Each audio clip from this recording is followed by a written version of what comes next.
Hello, everyone.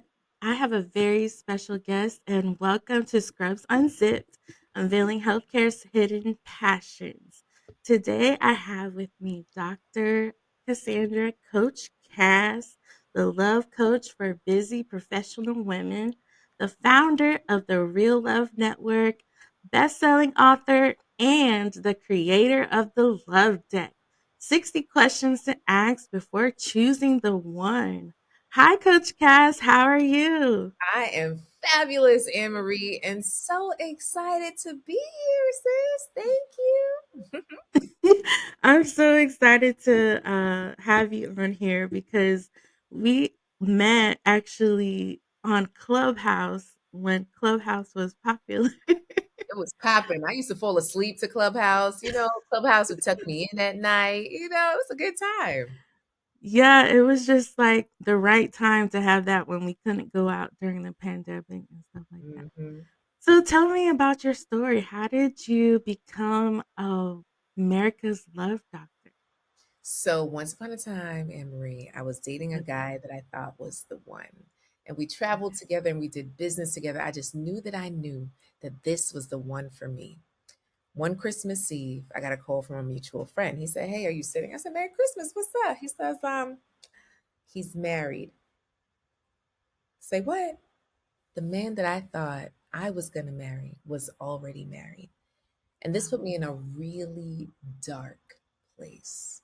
I My heart shattered in a million pieces. I kept dating the wrong guy after the wrong guy after the wrong guy. I said, you know what? Something's got to give.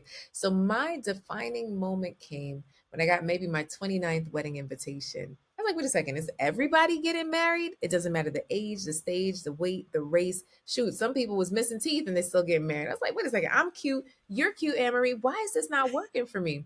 And so I realized that what I had been taught with love was not getting me where I needed to go.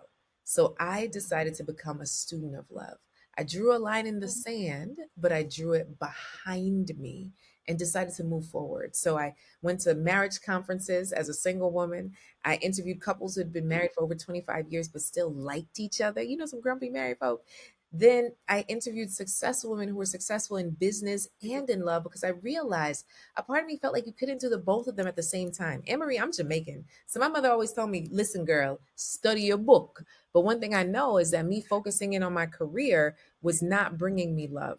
So I had to shift my focus and my priorities and my environment in order to attract amazing love. And that's exactly what I did. So now I am happily married. I have a beautiful baby girl. And what I realized is that so many professional women are where I was, right? Focused on career, focused on that next level, focused on business, focused on everything else, thinking love is going to come like some magic fairy dust, which it does for some, just like businesses, right? Some people instantly make millions, and others it takes a little work to make some money. Either way, there's nothing wrong with that. So, what I decided to do was create a space where I could support women in their love journey, specifically professional women, because you're goal oriented, you're driven, you have a calling on your life, but so often you get called on by everybody else in your family that you don't leave much space for you and much room for love.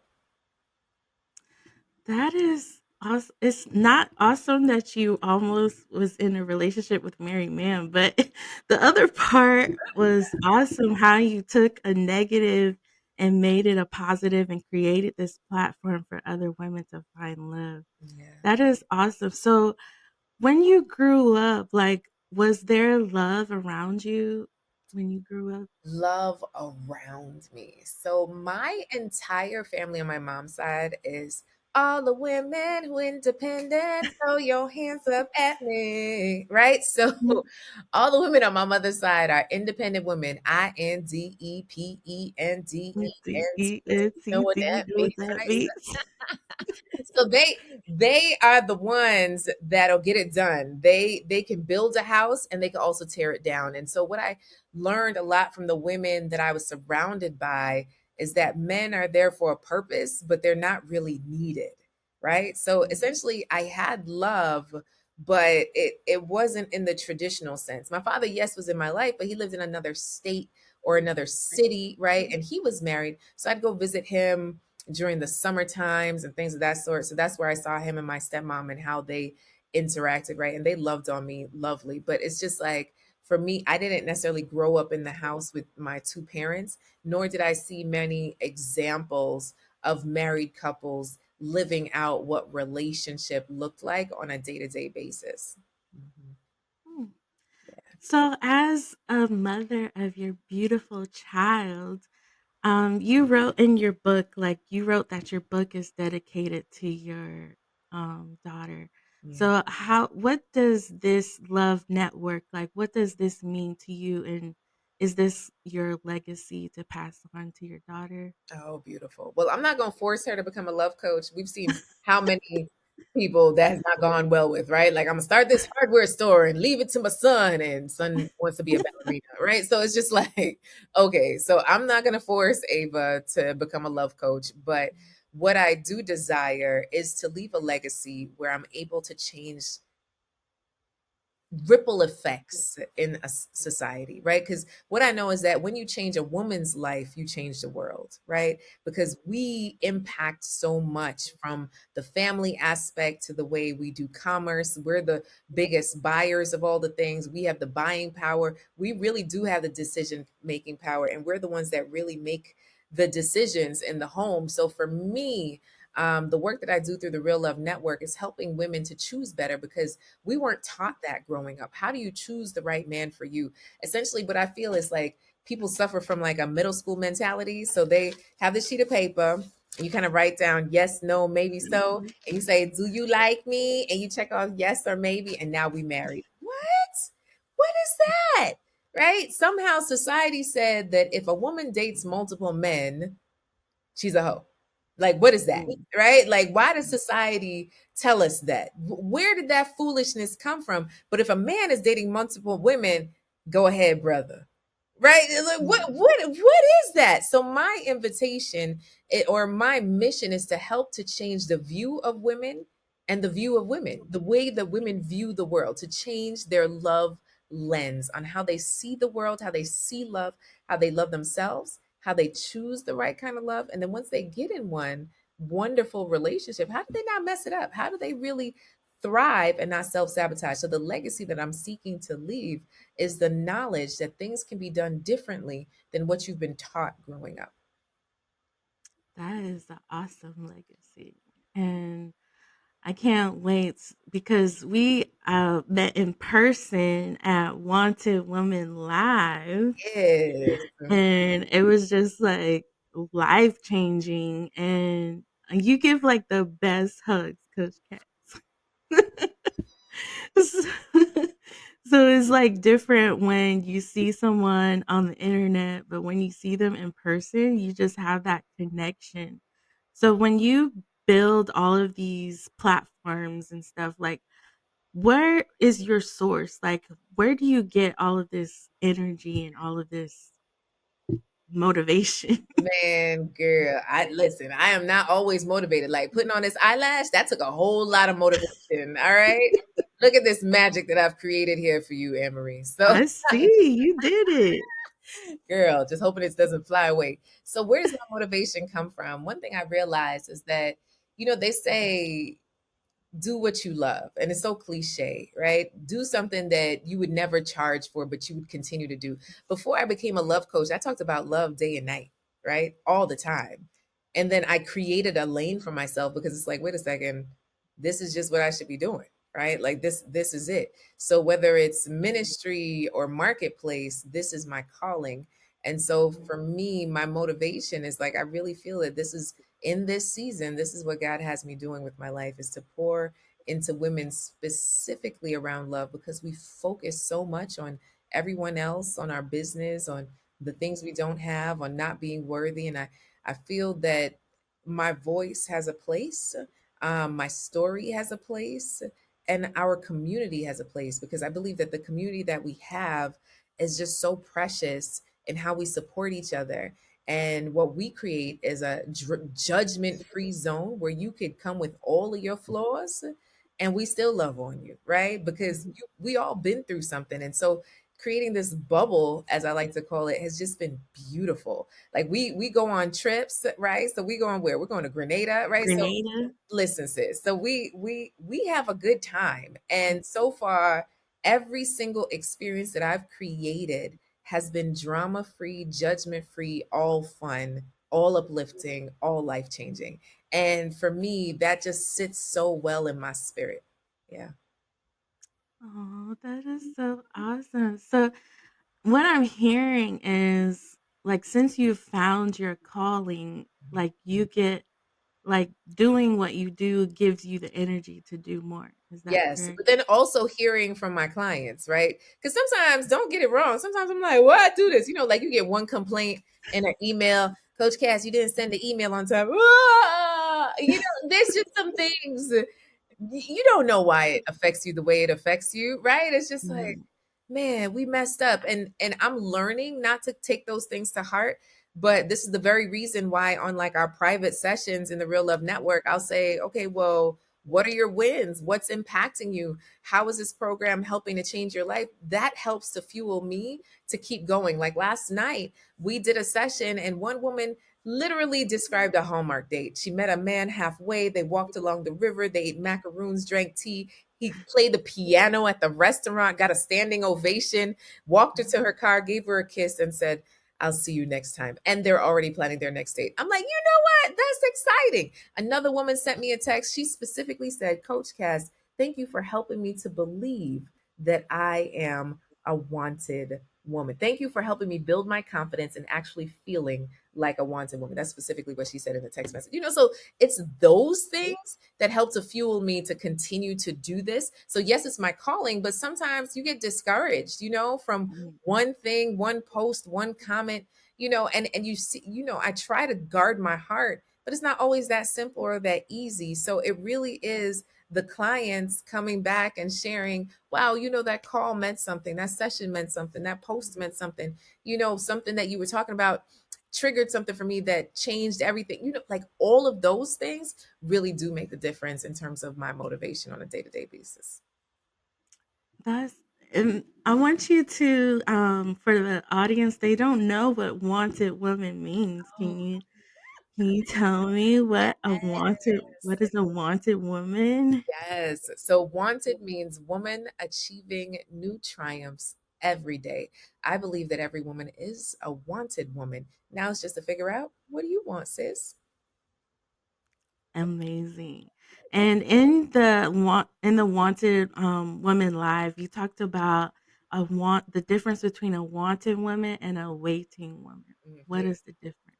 Yeah. So what I find is that many women are waiting for their love lives to happen, right? They gave up on the apps. They gave up on going out. They're on their couch. They're working hard. They're like, I'm just gonna bump into him somewhere, Coach Cass. And they're waiting. But what I find is so often that they're hidden. They're hidden in the layers of their home, behind their to-do list, behind their families, behind everything else, and they're just waiting for someone to come along out of the millions of people in the world to just pick them out of the crowd to say, you are the one. And the possibilities of that happening are so slim. Has it happened? Yes. Have you been watching a lot of Lifetime movies? Probably, right? But if we really want something to happen in our lives, like when it comes to our degrees, did we just wait and the degree landed on our lap? If we wanted to travel somewhere, did we just wait for that flight to land in our lap? If we wanted to lose the weight, did we just wait for the pounds to just drop off? Insert goals here, right? Like, so whatever those goals are, they don't just land on our lap. We got to take action. So with being a wanted woman makes a decision, right? So she's not back and forth, wishy-washy, trying to, no, no, no. Like, I'm making a decision. Then listen, she sticks to that decision. Then she trusts her gut instinct, that still small voice, that God voice that's been talking to her. Like, don't mess with Boo Boo. Don't mess with Ray, Tim, Jose, Shanid, whatever, right? Don't mess with him, right? There's something in you that no, you shouldn't have been going down that road. Then it's like, okay, well, Where is the action? A wanted woman takes action. She's not just waiting around for someone to give her all the answers. And what I know, my vibe is my tribe.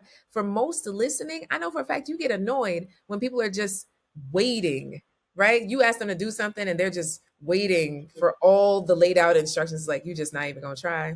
You just not even gonna, you're not even gonna take a little action here, right? Like, how many of us have been annoyed with that? Or maybe you showed them, but then they're overthinking it so much that they get so stalled. And that's what happens with a waiting woman. But a wanted woman takes action and, of course, joins a community of love. And what I know is that most women are waiting with others. Women, like, think of the English ladies in waiting. So they're all on this bench, just here waiting, darling. We're not doing that. Over in the wanted woman, over in the real love network, we are taking action around self love, around vetting love, around thriving in love.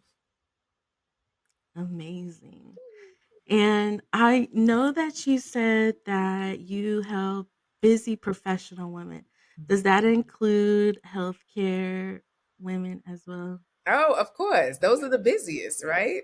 Come on. You caring for other people 24/7. If it's not at work, it's at home. It's just like, come on. In terms of healthcare professionals, I feel that what you do is so taxing, right? And it's not like you could text throughout the day because you might be in surgery or caring for parents, patients, and you have to be fully present to what's going on. So my invitation is for healthcare professionals to start to look at, how do I take this same great attribute that I have at work and apply it at home? So now, as I decompress at home, how can I get present with the people that are important to me? And I know for some of you, like, but Coach Cass, I've been doing too much peopling all day. I just need to shut off for a bit. Like, come see me tomorrow. But how come we can give the strangers all of our goodness, but not the people closest to us all of our goodness? And that people closest to us is also ourselves, right? So from the self care to then also attracting love, whether it be platonic, familial, or romantic, it's being able to also save a piece of that goodness for those that you want to get to know and those that you love. Yeah, because I am a respiratory therapist and I am peopling all day long. And sometimes when I get home after 12 hours, like I just want to go to bed. And that's my self-care for me. So, and while working with you, I'm in the Love Network. Having that community of other busy women, and they are prioritizing. So it's kind of like we're in kind of competition with each other, like a healthy competition, because we just want to like, oh, you went out on a date. Like we all post our wins. Like, okay, maybe I need to like put some extra effort and do this thing. That part. So, one thing I always tell y'all is that if you're not in action, we can't course correct. We can't coach. It's just hearsay. It's just us in our heads overthinking what might happen. So instead, when you get in action, we can say, okay, well, what didn't go well there? And I never take for granted that this may or may not work out in terms of whoever anybody's seeing, right? So let's say the person that posted about that romantic Hallmark date, that doesn't work out, that's not a loss because she still had a great experience. So it's also reframing what is a loss and what is a win, right? For some, it's just getting on an app. For some, it's going on a date. For some, it's being vulnerable, right? So it's really peeling back the layers of what it means to connect, find, and keep love. And I really love. And how can someone who is like more introverted, how can they show these connections with like friendships and like love relationships and just like people in general, because sometimes we're so focused on like, oh, I need to get a date, I need to get a date, but we just need to be nice to everyone. And then maybe that person that's like platonic, like they know someone who they can connect us with. So how do we keep our our nice aura nice? people. I think a part of being introverted is being able to replenish at home by yourself, right? So if you're not doing that, then you're empty. So when you go out, you're not as lovable or kind or wanting to connect because you haven't filled your own cup, right? So it's being able to, yes, take that nap, yes, do that self-care, yes, just be by yourself, but then it's to put on your bootstraps and remember your why. Why would you like to connect with amazing love? Why would you like to connect with amazing people? What would be the outcome that would be the bigger picture for your life? Because sometimes we're just focused on the day to day, like, oh, this is tough talking to people, this is too much. But if we talk about the grander scope of what does my current life consist of? Work and sleep. Is that what I consider a full life? What would a full life look like for me? So, as an introvert, I just want to sing karaoke with a couple of my friends once every other week. And I feel like that's a full life. But then it would be nice to connect with romantic love. But in order to connect with romantic love, I got to meet people. So, what do I need to do to make me more curious about meeting people versus just thinking about my own inhibitions or fear of judgment or rejection that we all go through, right? Every single person goes through this. So, instead, maybe saying, you know what, I just want to be curious about a few people in a day. So, not everybody. But when I go to the coffee shop, maybe I'm curious about one person. Let me find one person to be curious about just to strike up conversation at the coffee station, right? So it's just being able to practice that in baby steps of I don't have to meet everyone, but I'd like to connect with maybe three people in my interactions today, or maybe one person in my interactions today. And I just want to know a little bit more about them. I want to work on my interview skills. I want to work on my conversation skills. So when we start to make it about up leveling ourselves, somehow those small inhibitions quiet down just a little bit. Now we still might have a little anxiety. Still might be nervous. I get it too. As an extreme extrovert, I still get nervous walking into a Christmas party, trying to figure out where I fit. Do I have on the right outfit? Did I wear the right shoes? Is my breath hot? Is somebody going to judge me? Am I here too late? Did I bring the right gift? Was it not the right gift? What do I talk about? So all these things still go through my mind. It doesn't go away. It's just I push through it and say, okay, well, who's one friendly face in this audience? Oh, that's a friendly face. Let me say hello. How do you know the host? Right? So you always want to tie it back to whatever you're at. Like, oh, how do you have you been to this event before? Do you know the host? How did you find out about it? Simple questions to just connect with people. I can't believe like you just made it like so simple. Oh, you just need to talk to these people. But I can see where you're coming from, and I I do those things. Like I find events first that I like to go like the topic I'm interested in, so that I'm not going to like anything that's boring. I go to like karaoke places. I go to I've been to like paint and sip. So there's other things, like, I think when you find something that you enjoy, you bring the joy with you, and doing things you enjoy bring joy. Yeah, I love it. Mhm. Yeah. So when you said that you help women with their picker, how does that work? So when I come across most women, they are absolutely frustrated because 100% of the men they've chosen before coming to me have not worked out. So they start to feel like, you know what, my picker is broken. And I'm like, you're right. Nobody's taught you how to choose the right person for you. And oftentimes, what society teaches us is chemistry is the most important thing, right? You got to want to have sex with this person, jump their bones, lay them on a bearskin rug, which is not comfortable, right? So when we start to think about what we based relationships on in the past, more than likely, it wasn't on anything good. So, starting to get aligned with your values and your goals and your vision, and understanding, is this person really compatible with me? Yes, chemistry and attraction is important, but it is not the only thing we should be basing our relationships and our choosing on.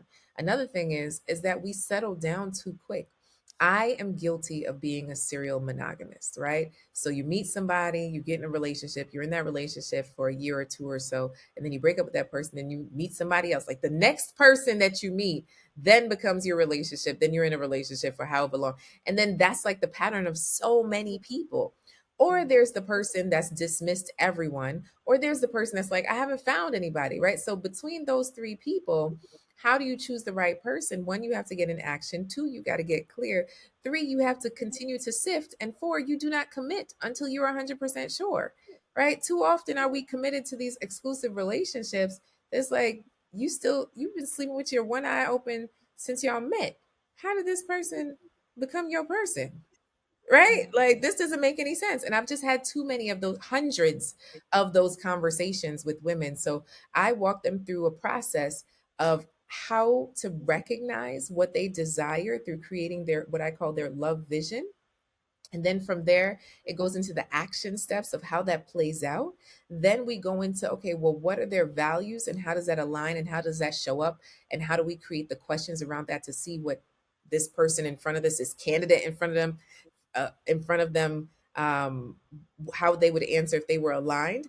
Then we go through the love deck. So many clients have gone through the love deck and chosen their special person because those questions help them get clear that, wow, this is my person. So, yeah, it's asking the right questions, it's having the right system, and then also having the right coach. Because sometimes we just listen to our girlfriends or these random shows, and it's just like, okay, that's a small tidbit of the bigger picture. And sometimes when we are asking questions, it can sound it can sound like interrogation. It can. It definitely can. So we're not doing back to back questions. It's like, oh, so this, and this. And then we talk about something else. And then we could come back to the next question. We're not doing, so what's your shoe size? What's your FICO score? Do you have kids? Do you own a house? Do you love Jesus? It's just like, it's just too much. It's just too much. So oftentimes, what those who buy the love deck do is that they take it out and say, hey, you want to play a game? So then it makes it a little bit more fun. Yeah. Okay.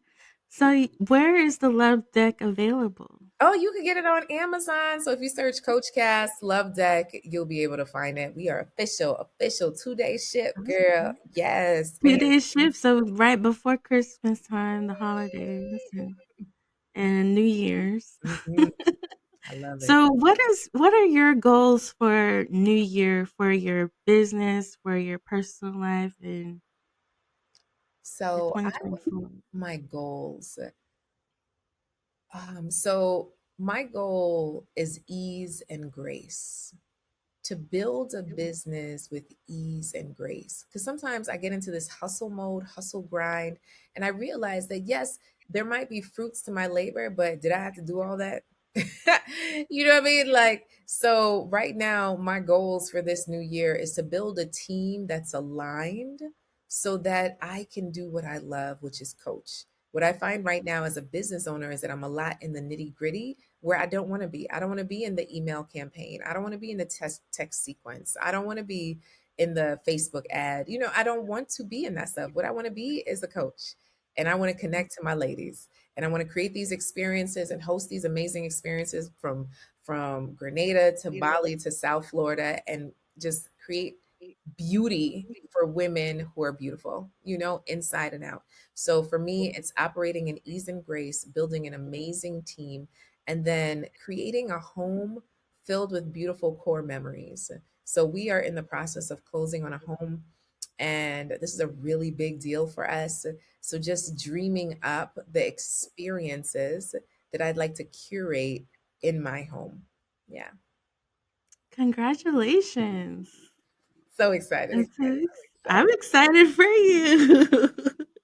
That is really exciting, and that is a great goal because as business owners, we are like we're kinda like the center of everything, and sometimes we feel like if we are outside of the box, we can't we can't control everything, and sometimes letting go is a little difficult. So when you are so were you a matchmaker as well? Yes, so I am Yeah. a certified matchmaker, and I quickly got out of matchmaking because here's the thing. I found the theme with matchmaking many of the times was older men who forgot to have kids now wanting you to match them with like 30-year-olds.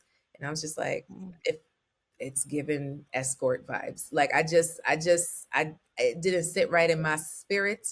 And then when mm, it came to the older women that were trying to get matched, matchmaking has become quite superficial, right? So if you don't mm, fit the stereotype of Brazilian BBLs, you know what I mean? It's just tough to match you because it becomes a superficial swiping type of thing in matchmaking and this and this and that. So what I realized is that women of all shapes and sizes can connect with love, but with themselves, right? So them being able to flirt with the guy across the room because you're in person and there's something different when you do that. And even online swiping is just like a different experience than matchmaking, which, you know, starts at 25 grand for a good matchmaker when most people pay a matchmaker and this matchmaker says, oh, you'll get 3 to 6 matches. There's still no guarantee you found your husband, right? mm, So then as a customer, you might be like, wait a second,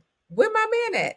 Oh no, that guy, he had a chin hair. And then you might pick apart people because you're equating your money to what this person should be on the other end. You know, Idris Elba mixed with Hugh Jackman slash Tyler Perry. You know what I mean? Like somewhere in there with abs and no bad credit, you know, and it just becomes too superficial for me. So I refer people to matchmakers who desire matchmakers. But for me, I believe that you could really connect with real love if you're right in the right environment and in the right community, which is why I started the Real Love Network.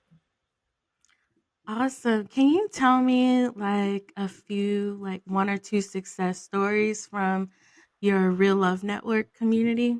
Okay, sure. So I'll give you one in terms of just loving yourself, right? So I have a woman named Karen. Karen's about 62, and she consistently says that the Real Love Network literally is the best decision she's ever made in her life. And through our process, she started to understand that she is a wanted woman and that she doesn't have to settle. And we were on a call the other day, and she's dating a guy, and the guy is sweet, but the guy is not asking anything about her, right? So Mm, everything about him, nothing about her. If she was a desperate woman, or a waiting woman, she would have been like, oh, I'm just happy that somebody likes me. And too often do we do that, right? So, especially when we don't fit society's standards of beauty. So, like, oh, you know, just be happy you got somebody. No, no, just be happy, nothing. I could be happy by myself. Okay. I could be just fine. All right. I could go adopt a puppy. All right. So we are not desperately looking for a relationship. We are looking to connect with the right one for us. So for her, it has made her do love on her own terms. So she released that man back into the atmosphere because she realized that the relationship she desires, she wants someone that's really interested in her for her. And so that's one side. On the other side is Vina. So Vina, 50 years old, twin boys, VP of HR, always on the go, started a mentorship program, doing all the things, hard to dial into her feminine side. So that's what we really worked on in the Real Love Network. And through that work, attracted an amazing man, met and married him within 9 months. Right. And so with her, it is still a consistent reframing of what does it mean to be feminine and soft as a driven woman, right? So we have worked through that with her into her marriage, right? So just looking at both sides, one is realizing who she is, and on the other side, it's attracting love. And both of them is what we count as a win. We don't count wins just on somebody getting a relationship, because if I did that, I'd be pushing y'all into anything. And we're not doing that, right? So it really is, how do you choose the right person for you? And right now, singlehood is a choice, because literally you could go outside and be like, you want it? And they'd be like, yes. You know, it just like, it just, it just is.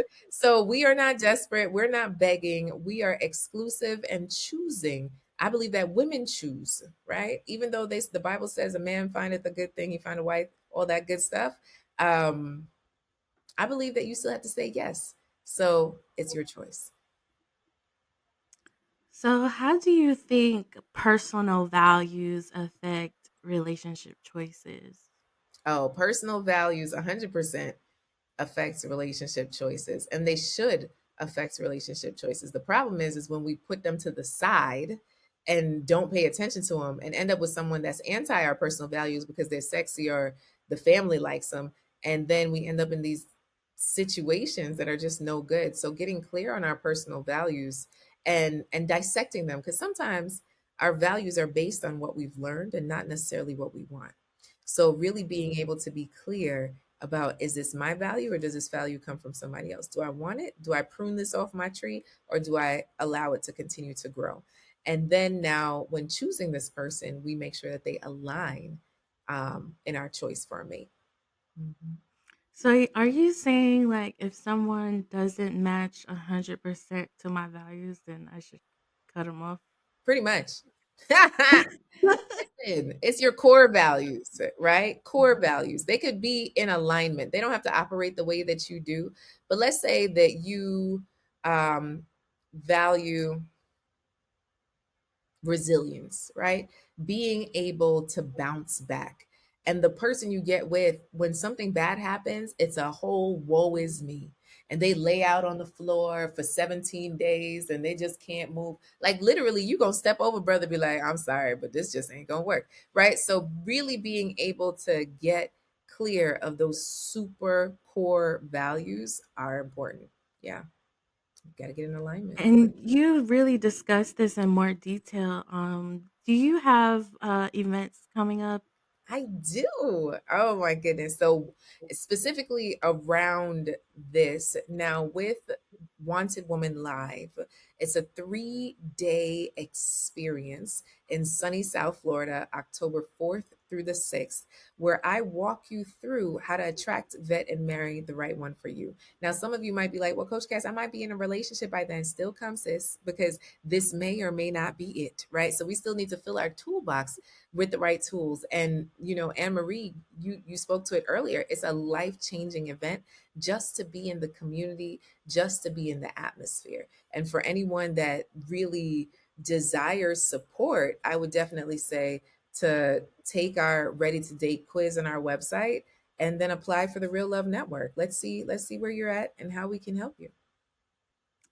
Awesome. Well, thank you so much, Coach Cass. Is there anything else you want to leave the audience, my Scrubs Unzipped listeners? Oh, sure. So I mentioned the quiz, but essentially it's on wantedwoman.com. You can take a free quiz to figure out, are you really ready to date? Because I get it. Sometimes you're like, mm-mm. Sometimes you're like, maybe. Sometimes like, yeah. So which one is it? So take our quiz, figure that out. And one thing I would definitely say to your listeners right now is follow on social media. I'm at Inspire Many on Instagram and also on YouTube, right? One of the things I would definitely say is for you to start looking at, where is love on your priorities, and what could the world look like for you if you just bumped it up just a little bit. Thank you, Anne Marie. Thank you so much, Coach Cass. I can't wait to see you in October. No, wait. I'll see you in Grenada. Girl, that is sold out. We ain't got near enough spots for Grenada. Grenada is done. Ain't no more spots for Grenada. Maybe Bali, but I don't know. Yes, But Bali. definitely Grenada. Bali, we got a couple spots left. Yeah. Well, thank you so much, Coach Cass, and thank you, listeners. I hope you got a lot of information that we need to prioritize love as well as our professional lives because we want to go through life with someone else. Like, it's amazing to do all the work yourself, but once you have built a community and you join Coach Cass's community, you will have like a warm hug with you like all the time, the warm fuzzies. So thank you so much and join Coach Cass on Inspire Many on Instagram and also YouTube. Thank you so much and have a great one. Bye.